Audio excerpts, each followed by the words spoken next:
Hello everyone, AmyR here with Prairie Paper and Ink, and welcome to what was not intending to be a Christmas or holiday themed card.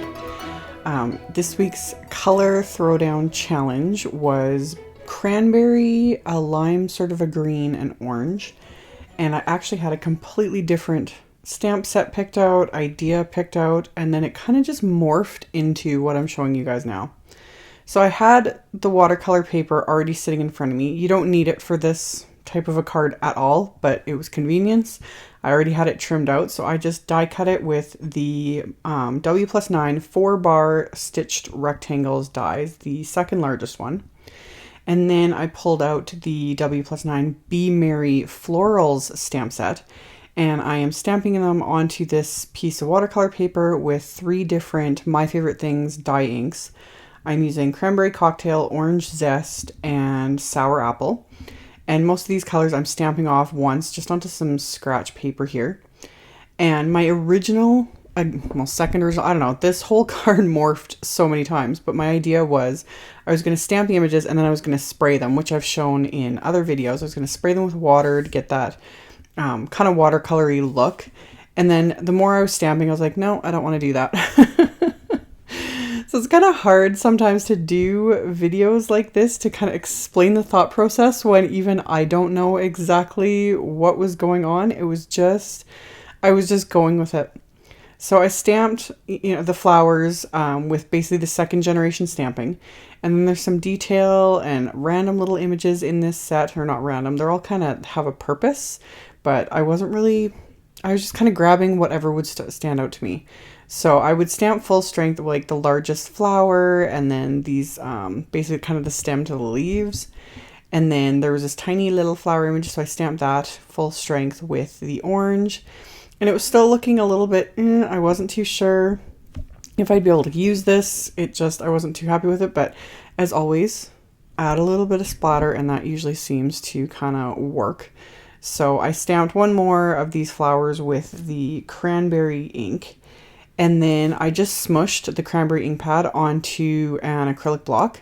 Did that several times, and then I added just a little bit of water just from my distress sprayer here. Not too much. And then swirled that around with my paintbrush to get some ink going. And then just flick that across this little panel here. So I've got a bit of splatter going on.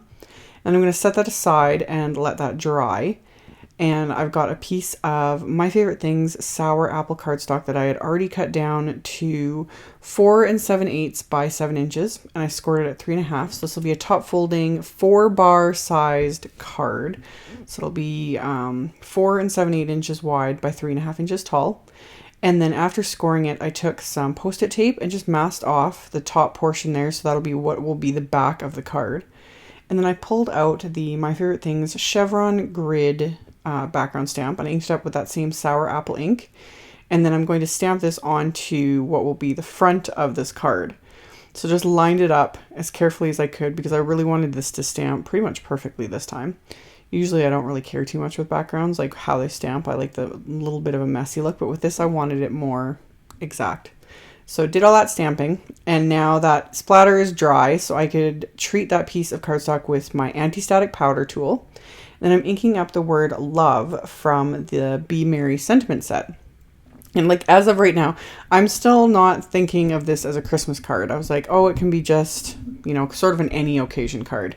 But as it kind of went on, I was like, this could work. This could work for Christmas. It doesn't have to be, Christmas colors. It doesn't have to be specifically Christmas themed. So I'd stamped the word with Simon Says Stamp clear ink, and then I'd embossed it with the Wow Rich Pale Gold embossing powder. And this is where I decided I might as well finish the inside as well and stamp another sentiment. And so I stamped the word peace from that same stamp set and embossed that with the same Rich Pale Gold embossing powder. So I got my heat tool really good and heated up before doing any of this embossing, just to kind of minimize as much warping as possible anyway. So once I have that stamped, I'm inking up the coordinating sentiments from the same set with some Simon Says Stamp Intense black ink. So I stamped the first one, and then on the inside I finished it with To You and Yours. And this is where I was like, this will work. It's just a fun little kind of holiday theme card. And of course, I have to add more splatter. Can't have just one. And I'm obsessed with this Prima Metallics palette. These two golds in the center are just favorites. So I spritz them both because I like mixing these two just to get the right shade of gold, especially to kind of coordinate with this embossing powder. I find the two individually don't quite match, but when you mix them together, they just seem to work. So mix them up, spritz them first to soften them a little bit, and then mix them up and put them again on an acrylic block. And then flicked that across my little card front here, and then I just picked some more up with the brush and just added a bit to the centers of all the flowers, just to give them that little bit of like shiny metallic detail. So once I did that, I still had some left over on the block. So I was like, ooh, I want to add this to the card base itself. So I quickly wiped down my splatter cubby here so that I'm not getting a bunch of smears on the inside of the card. I could have protected the back of the card. Usually that's what I do, but I didn't mind having some splatter on the back of the card as well. So I just created splatter on the front of the card. Didn't worry about a little bit getting on the back. Made sure you could still see, you'll still be able to see some of the splatter once I adhere the main little panel here, which I adhered with a generous amount of foam tape. And that finished off this card. Really quick and simple, nothing too crazy. Like I said, you don't need the watercolor paper for the front part. It was just convenience. So yeah, it was kind of interesting to see how this card just kind of morphed into nothing like I had originally planned. So as always, there will be a link below the video to my blog post with links to the supplies used and all that good stuff below. So check that out if you are interested. Thank you all so much for watching, and I will see you all very soon in the next video. Bye.